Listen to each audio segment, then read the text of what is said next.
I don't think anybody really knew what was going on until they saw people on the ground bleeding and heard people screaming and heard the commotion, because you didn't know when you're in a bar like that, you really think that it's... June 12, 2016, Omar Mateen, a 29-year-old man, carried out a mass shooting at Pulse, a gay nightclub in Orlando, Florida, United States. The incident resulted in the tragic deaths of 49 people and injuries to 53 others.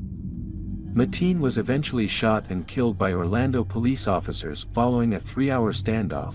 During a 911 call made shortly after the shooting began, Mateen expressed allegiance to the leader of the Islamic State of Iraq and Syria, Abu Bakr al-Baghdadi. He claimed that the U.S. killing of Abu Wahib in Iraq triggered the shooting.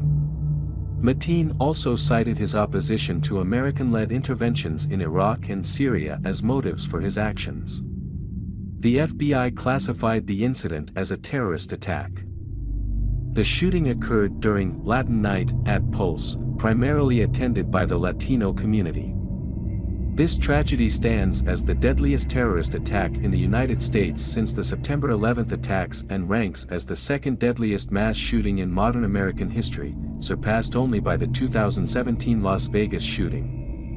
Additionally, it represents the most devastating act of violence against the LGBT community in the United States, surpassing the upstairs lounge arson attack in 1973, although there is debate surrounding Mateen's specific targeting of Pulse due to it being a gay club.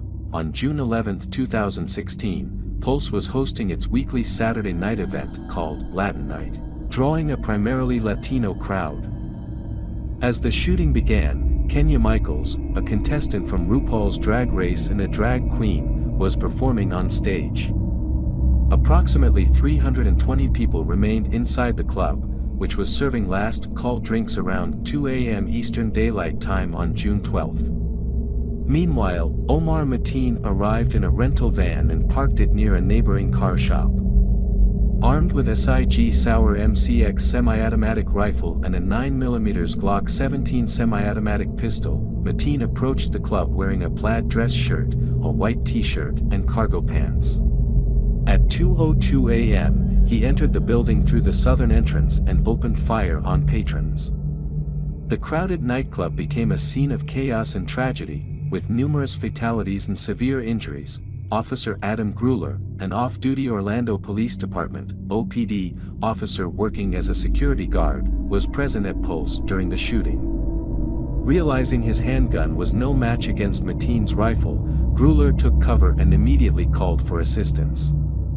When he witnessed Mateen shooting at patrons attempting to escape through an emergency exit, Gruler fired shots at him. In response, Mateen retreated back into the nightclub, continuing his rampage.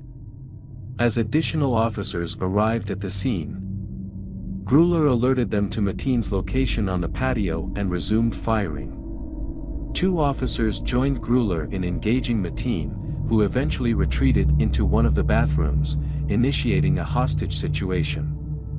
In less than 5 minutes, Mateen had fired around 200 rounds, pausing only to reload. During the shooting, trapped individuals inside the club sought help by calling or texting friends and relatives.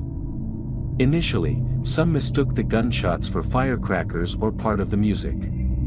Imran Youssef, a recently discharged Marine Corps veteran working as a nightclub bouncer, recognized the gunfire and took swift action to save around 70 people by helping them escape through a locked door.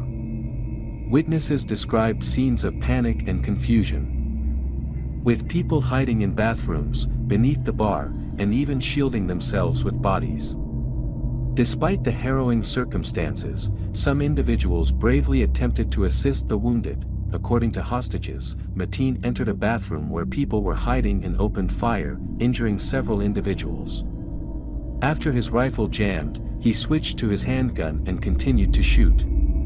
The police negotiator engaged in conversation with Mateen, and around 5:02 a.m., SWAT officers initiated a rescue operation to free the hostages. In the ensuing shootout, Mateen was killed, and the officers successfully evacuated the trapped individuals. The aftermath of the Pulse nightclub shooting left the Orlando community and the nation in shock and mourning. Vigils, memorials, and acts of solidarity took place across the country to honor the victims and support the affected families and survivors. The tragedy prompted discussions about gun control, LGBTQ rights, terrorism, and the importance of addressing hate crimes and violence against marginalized communities. The Pulse nightclub shooting was a devastating act of violence that shook the Orlando community and the entire nation. It took the lives of 49 innocent people and left 53 others injured. This senseless act of terror targeted the LGBTQ community, making it not only a tragic incident but also a painful reminder of the ongoing struggle for equality and acceptance. We must remember the lives that were lost, the dreams that were shattered, and the profound impact this attack had on the survivors, families, and friends affected by this tragedy. It is essential that we stand together against hate and violence, fostering a society where everyone can live without fear of persecution or harm. In the face of adversity, the resilience and unity of the Orlando community were evident. The support, compassion, and love shown by people from all walks of life in the aftermath of this tragedy serve as a powerful testament to the human spirit. As we reflect on the Pulse nightclub shooting, let us honor the memories of those who lost their lives by continuing to work towards a world where love and acceptance triumph over hate and violence. May their legacies inspire us to build a future where every individual can live freely, authentically, and without fear.